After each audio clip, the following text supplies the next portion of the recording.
നമസ്കാരം. സോഡിയാക് മീഡിയയിലേക്ക് എല്ലാ പ്രേക്ഷകർക്കും സ്വാഗതം. 2024 ജനുവരി മാസത്തെ വിശാഖ നക്ഷത്രക്കാരുടെ നക്ഷത്രഫലം എന്താണ് എന്ന് പരിശോധിച്ച് നോക്കാം. വിശാഖ നക്ഷത്രക്കാരെ സംബന്ധിച്ചിടത്തോളം വിശാഖ നക്ഷത്രം ആദ്യത്തെ 45 നാഴിക വരുന്നത് തുലാക്കൂറിലാണ്. ശേഷം 15 നാഴിക വരുന്നത് വൃശ്ചികക്കൂറിലാണ്. തുലാക്കൂറുകാർക്ക് 7ാം ഭാവത്തിൽ സർവേശ്വരകാരകനായിരിക്കുന്ന വ്യാഴം സഞ്ചരിക്കുന്നത് കൊണ്ട് നല്ല ദൈവാധീനമുണ്ട്. അതേപോലെ തന്നെ സഹായസ്ഥാനത്താണ് ഭാഗ്യാധിപതിയായിരിക്കുന്ന ബുധൻ നിൽക്കുന്നത്. നല്ല ഭാഗ്യങ്ങൾ അനുഭവിക്കാനും നല്ല സഹായങ്ങൾ കിട്ടാനും യോഗമുണ്ട്. അപ്പോൾ മറ്റുള്ളവരുടെ സഹായം കൊണ്ട് സാമ്പത്തികമായിരിക്കുന്ന നേട്ടങ്ങൾ അനുഭവിക്കാനായിട്ട് യോഗമുണ്ട്. അതേപോലെ തന്നെ സഹായികളുടെ പെരുമാറ്റം ചില സമയത്ത് മാനസികമായിട്ട് വിഷമം ഉണ്ടാക്കാനുള്ള സാധ്യതയുണ്ട്.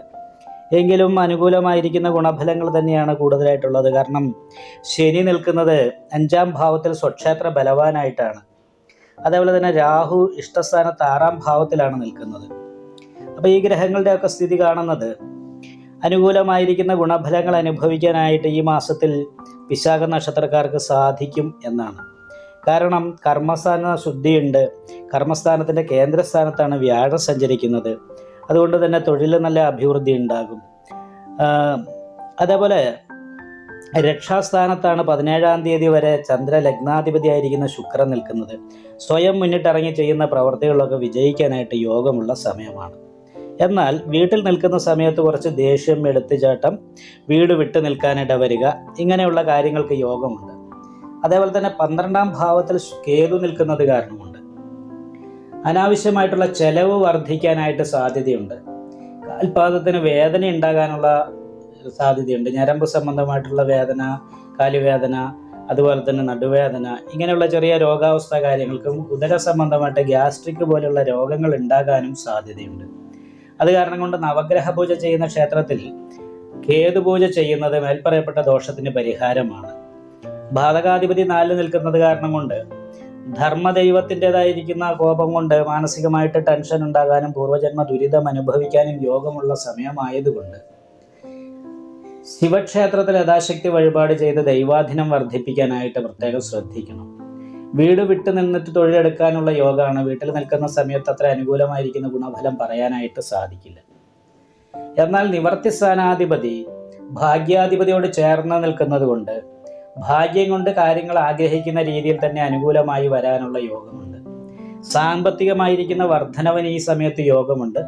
അതുപോലെ തന്നെ ചെലവ് വർദ്ധിക്കാനുള്ള യോഗവും ഈ മാസത്തിലുണ്ട്. അപ്പോൾ വരുമാനം വർദ്ധിച്ചാലും ചെലവും വർദ്ധിക്കാനുള്ള സമയമുള്ളത് കാരണം കൊണ്ട് നോക്കി ചെലവഴിക്കാനായിട്ട് പ്രത്യേകമായിട്ട് ശ്രദ്ധിക്കണം. സഹായികളായിരിക്കുന്ന വ്യക്തികളുടെ അനുകൂലമായിരിക്കുന്ന ഗുണഫലങ്ങൾ ഉണ്ടെങ്കിൽ പോലും ദാമ്പത്യ സംബന്ധമായിട്ട് അത്രയ്ക്കൊരു അനുകൂലമായിരിക്കുന്ന ഗുണഫലം പറയാൻ വയ്യ. കാരണം ശത്രു സ്ഥാനാധിപതി 7ൽ നിൽക്കുന്നത് കൊണ്ട് ശത്രുദോഷം പോലെയുള്ള പൂർവ്വജന്മ ദുരിതങ്ങൾ കാരണം കൊണ്ട് ദാമ്പത്യ സംബന്ധമായിട്ട് കുറച്ചൊരു സുഖക്കുറവ് അനുഭവപ്പെടാനായിട്ട് സാധ്യതയുണ്ട്. ഭാര്യയിൽ നിന്നോ ഭാര്യ കുടുംബക്കാരിൽ നിന്നോ നേട്ടങ്ങൾ ഉണ്ടാകുന്നതിനോടൊപ്പം തന്നെ പല കാര്യത്തിലും അവരുടെ പെരുമാറ്റത്തിൽ അപ്രീതി ഉണ്ടാകാനുള്ള സാധ്യതയുള്ള സമയമായത് കാരണമുണ്ട് വിഷ്ണു ക്ഷേത്രത്തിൽ യഥാശക്തി വഴിപാട് ചെയ്യുന്നതും ശിവക്ഷേത്രത്തിൽ ലളിതാ സഹസ്രനാമ പുഷ്പാഞ്ജലി കഴിപ്പിക്കുന്നതും മേൽപ്പറയപ്പെട്ട ദോഷങ്ങൾക്കൊക്കെ പരിഹാരം വരാനായിട്ട് ഉത്തമമാണ്. അപ്പോൾ ഈ 15ാം തീയതിക്ക് ശേഷം 5ാം ഭാവത്തിലേക്ക് ചൊവ്വ മാറുമ്പോൾ മാനസികമായിട്ട് കുറച്ച് ടെൻഷൻ, മക്കളെ പ്രതി കുറച്ച് ടെൻഷനൊക്കെ വർദ്ധിക്കാനുള്ള സാധ്യതയാണുള്ളതെങ്കിൽ ഭവന സംബന്ധമായിട്ടുള്ള സുഖം അനുഭവിക്കാൻ ആ സമയത്ത് യോഗമുണ്ട്. രക്ഷാസ്ഥാനത്ത് നിൽക്കുന്ന ചന്ദ്രലഗ്നാധിപതിയായിരിക്കുന്ന ശുക്രൻ സഹായ സ്ഥാനത്തേക്ക് മാറുമ്പോൾ ഭാഗ്യവർദ്ധനവിന് യോഗമാണ്. കാരണം ഭാഗ്യാധിപതിയോട് ചേർന്നാണ് നിൽക്കുന്നത്. അത് കാരണം കൊണ്ട് അനുകൂലമായിരിക്കുന്ന ഗുണഫലങ്ങൾക്ക് യോഗമുണ്ട്. എന്നാൽ 18ാം തീയതി, അതായത് മലയാള മാസം 18ാം തീയതി എന്ന് പറയുമ്പോൾ ഫെബ്രുവരി മാസം വരെ ഉള്ള സമയത്ത് ബുധനോട് ചേർന്ന് തന്നെയാണ് ശുക്രൻ നിൽക്കുന്നത്. അതുകൊണ്ട് തന്നെ അനുകൂലമായിരിക്കുന്ന ഗുണങ്ങൾ അനുഭവിക്കാനായിട്ട് സാധിക്കും.